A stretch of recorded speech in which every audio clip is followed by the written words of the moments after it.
Hi, I'm Brian, and today I want to talk to you about Far Cry 4, but not about him being racist or whatever they're saying on the internet.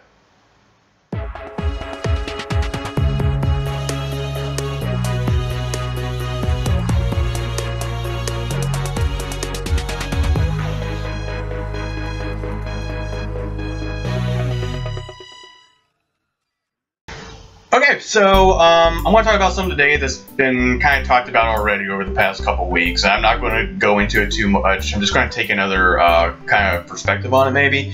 And I'm going to start off with this story. Yesterday, went to the store, picked up my copy of Watch Dogs, and of course, in typical GameStop fashion, the clerk was like, "Do you want free or anything coming out for PS4?"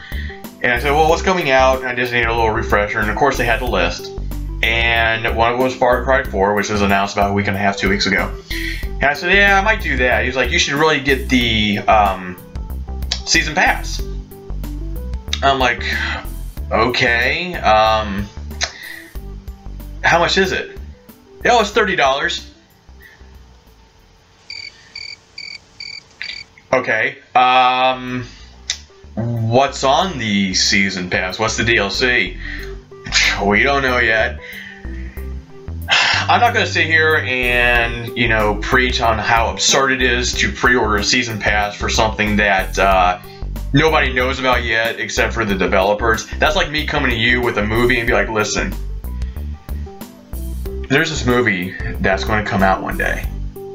And it's going to be huge and you're going to love it. But what I need from you is $30 to help make sure that happens. No, sorry. No, sorry, it doesn't work like that. So, once again, I'm not going to sit here and preach. Do what you want. If you have that much disposable income to spend $30 on something like that for Far Cry 4, then by all means do it.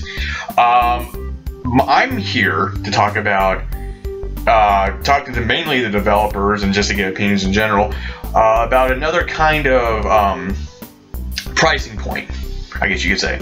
Okay, so you have your pricing point. It's all the DLC. It's at a discounted rate. It's X amount of dollars. Usually it's 20, but now apparently it's going up to 30.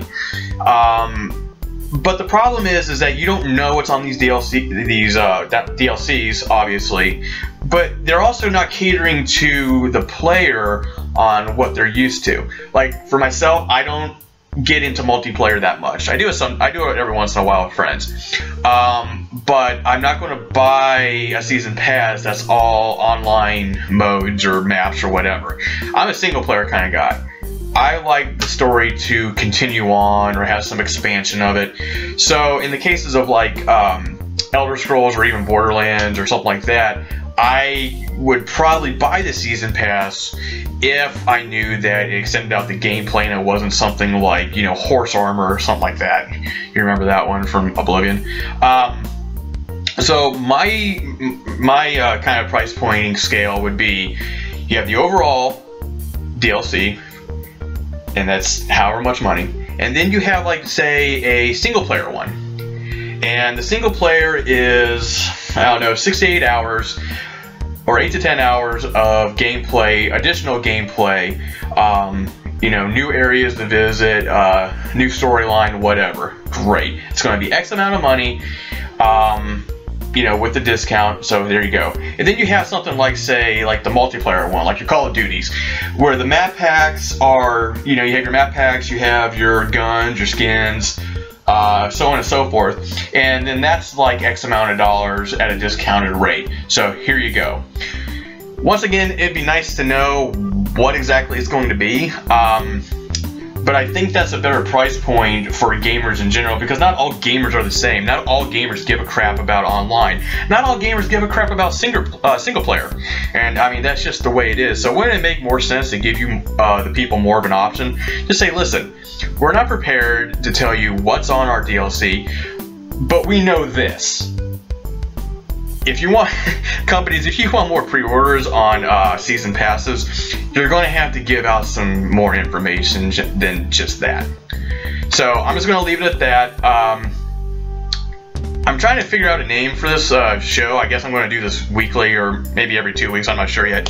But I need a name. I'm thinking like something like Bryan's Binary Code of Gaming Ethics. I don't know. I'm just spitballing here. If you have ideas, post it. You can follow me on Twitter at bwdull, D-U-L-L. Yes, that's my last name. It's unfortunate, but that's just the way it is. So yeah, next week I think I'm going to do something for E3. I'm going to have to go over my predictions and my wants because some of them have already been announced, so I'm going to have to go back over and maybe throw out some new ones. Make it a little fun. Everybody's doing predictions. I don't want to do just predictions. I just want to do stuff I would like to happen but probably won't. You know, things like that. Just make it fun. Why not?